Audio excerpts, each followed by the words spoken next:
안녕하세요. 디파이 세상 고수들의 한별입니다. 지난해 8월 이후 8차례 기준금리가 인상되면서 국내 기업의 이자 부담이 24조 원 가까이 늘어났다는 분석이 나왔다고 합니다. 영끌, 영혼까지 끌어들여 모으거나 B2, 대출로 투자에 나서는 가계가 부동산과 주식, 코인 등 자산 시장이 침체에 겪는 가운데 한국은행이 잇단 기준금리 인상으로 이자 부담마저 커지자 수수료를 물고서라도 서둘러 상환에 나선 것으로 풀이되는데요.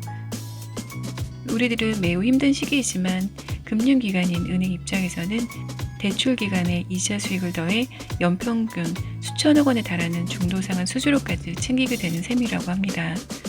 마치 바이낸스나 업비트 같은 중앙화된 거래소가 유저들의 수수료를 수익화하고 있는 것처럼요. 이에 가계 부담을 줄일 수 있는 방안이 필요하다는 지적이 나오고 있는데요.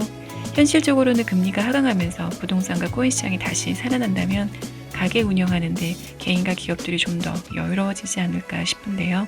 최근 이슈 중 한국무역협회 트레이드타워에서 개최한 수출기업 금융간담회에서 이자율이 0.25% 인상될 때 기업의 이자 부담은 무려 2조 7천억 원이 늘어난다고 합니다. 실로 어마어마한 재원입니다. 이에 부업에다 알바다 대출이자 부담을 안고 있는 분들뿐만 아니라 가계 경제 모두들 힘든 시기를 보내고 있는데요. 그에 대안으로 탈중화 서비스인 디파이 또는 NFT를 모델로 하고 있는 다오가 우리들이 수익화할 수 있는 멋진 플랜이 되지 않을까 생각해 봅니다. 최근 이에 대한 반전 기사로 연일 10%의 매력, 국내에서도 디파이 러시라는 제목으로 코인 뉴스에서 최근 연일 보도가 되고 있습니다.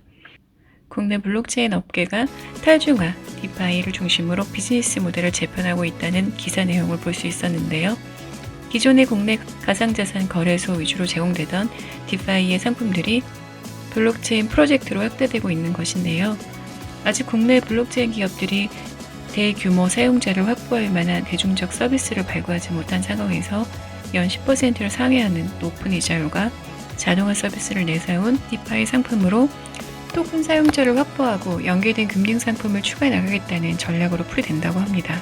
카카오 버전 디파이도 시작이 되었는데요. 8일 관련 업계에 따르면 국내 블록체인 프로젝트들이 자체 예치 보상을 하거나 탈중앙 거래소 등 디파이 서비스를 속속 출시하며 블록체인 네트워크 확장에 나서고 있다고 합니다. 이미 국내에선 비썸, 업비트, 코인원, 가상자산 거래소들이 특정 가상자산을 일정 기간 예치하면 이자를 얹어 돌려받을 수 있는 스태깅 서비스를 제공하고 있다고 하는데요. 거래소 지갑에 보관하고 있는 가상자산을 종잣돈으로 삼아 가상자산을 불릴 수 있는 가상자산 거래소의 사업 다각화 모델 중 하나로 채택이 돼 왔는데요. 하지만 올해 9월 디파이 시장의 전체 예치 자산이 132억 달러, 약 14조 8천억 원으로 지난해 같은 기간에 비해 26배나 폭증하는 등 세계 시장에서는 이미 디파이가 블록체인 가상자산 산업의 주요 화두로 자리 잡으면서 국내 블록체인 프로젝트들도 디파이 사업에 속속 나서고 있는 것이라고 합니다. 대표적으로 카카오 블록체인 자회사 그라운드X는 블록체인 플랫폼 클레이튼을 활성화하기 위해 디파이 사업을 본격화했다고 하는데요. 자체 토큰인 클레이를 기반으로 동작하는 탈중앙 거래 플랫폼 클레이 사업을 이달 초에 출시하며 클레이나 클레이튼 기반 토큰들이 자유롭게 교환하고 수수료 등의 부가 수익도 제공하는 모델로 만들었다고 하는데요. 사용자가 자유롭게 클레이 토큰 기반의 거래상을 만들고 유동성을 공급해 수익을 얻을 수 있도록 한 탈중앙 거래 플랫폼 덱스 사업 모델을 바탕으로 그라운드 X는 향후 클레이튼 사업에서 취급할 수 있는 클레이튼 기반의 토큰 가지수를 더 확장해 나간다는 이야기를 전하기도 했는데요. 이제는 국경 없는 금융이 가능해지고 있습니다.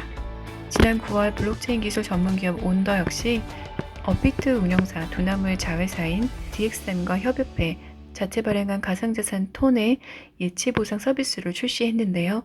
사용자는 톤을 예치하면서 톤이 발행되는 블록체인 플랫폼 네트워크의 안정성을 기여하는 동시에 플랫폼 운영 보상으로 발행하는 신규의 톤을 이자로 획득할 수 있다고도 합니다. 블록체인 업계 한 관계자는 디파이는 다른 블록체인 서비스와 마찬가지로 국경에 상관없이 누구나 금융 서비스를 할 수 있다는 점에서 시장 확장이 매우 용이하다라고 하며 한국에선 특히 대규모 사용자를 확보할 만한 대중적인 블록체인 서비스가 아직 미진하기 때문에 프로젝트들이 원활한 토큰 이코노미를 위해 먼저 디파이 상품을 채택하고 있는 것이라고 분석했다고 하는군요. 또 다른 가상자산 거래소 관계자는 소비자 입장에서는 시중의 예적금 금리가 연 1%대 그치는 사회에서 상대적으로 높은 디파이 이자율이 강력한 가상자산 투자 요인으로 작용하고 있다 해석했는데요.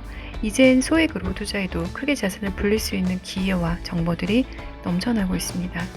다오에 대해서 한번 이야기해 볼게요.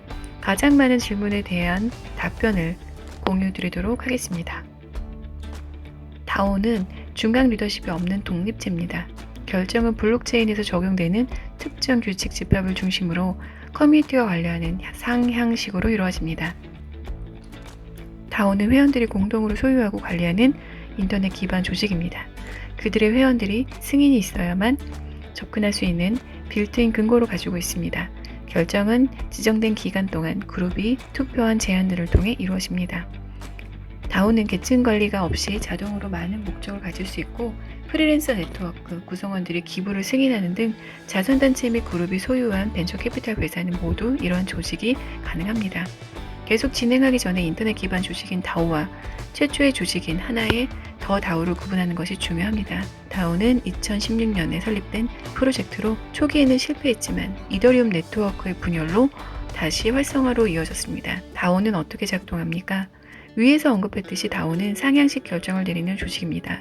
구성원 집단이 조직이 소유를 하고요. 일반적으로 토큰 소유권을 통해 다오에 참여하는 다양한 방법이 있습니다. 다오는 기본적으로 1년의 기준이 충족될 때마다 자동으로 실행되는 코드 덩어리인 스마트 계약을 통하여 작동합니다. 이 스마트 계약은 오늘날 수많은 블록체인에 배포되었지만 이더리움이 이를 처음으로 사용했습니다. 이러한 스마트 계약은 다오의 규칙을 설정합니다. 다오의 지분을 가진 사람들이 투표권을 얻고 새로운 거버넌스 제안을 결정하거나 생성함으로써 조직 운영 방식에 영향을 미칠 수 있다는 것이죠. 이 모델은 다오가 제안하는 스팸을 받는 것을 방지합니다. 제안은 대부분의 이해관계자가 승인한 후에 통과가 됩니다. 다수가 결정되는 방식은 다오마다 다르고 스마트 계약에 명시가 되어 있습니다. 다오는 완전 자율적이며 투명합니다. 오픈소스 블록체인에 구축되어 누구나 코드를 볼 수 있고요. 블록체인이 이 모든 금융 거래를 기록하기 때문에 누구나 내장된 재무부를 감사할 수 있습니다. 일반적으로 다오는 출시되는 3가지 주요 단계로 이루어지는데요. 여러분들이 궁금해하실 이 3가지 공유해 드릴게요. 첫째는 스마트 계약 생성입니다. 먼저 개발자 또는 개발자 그룹이 다오 뒤에 스마트 계약을 생성해야 합니다. 출시 이후에는 거버넌스 시스템을 통해서만 이러한 계약에 의해 설정된 규칙을 변경할 수 있습니다. 즉 중요한 세부사항을 간과하지 않도록 계약을 광범위하게 테스트를 해야 한다는 것이죠. 둘째는 자금 조달입니다. 스마트 계약이 된 이후에 다오는 자금을 받는 방법과 거버넌스를 제정하는 방법으로 결정해야 합니다. 종족 토큰은 자금 조달을 위해 판매가 되는데요. 이 토큰은 보유자들에게만 투표권을 부여합니다. 세 번째는 배포입니다. 모든 것이 설정되면 다오를 블록체인에 배포해야 합니다. 이 시점부터 이해관계자는 조직의 미래를 결정합니다. 조직의 생성자, 스마트 컨트랙트 계약을 작성한 사람은 더 이상 다른 이해관계자들보다 더 이상의 프로젝트에 영향을 미치지 않습니다. 이게 광범위하게 적용된다면 일반 유저들한테는 매우 좋은 항목이겠죠, 여러분.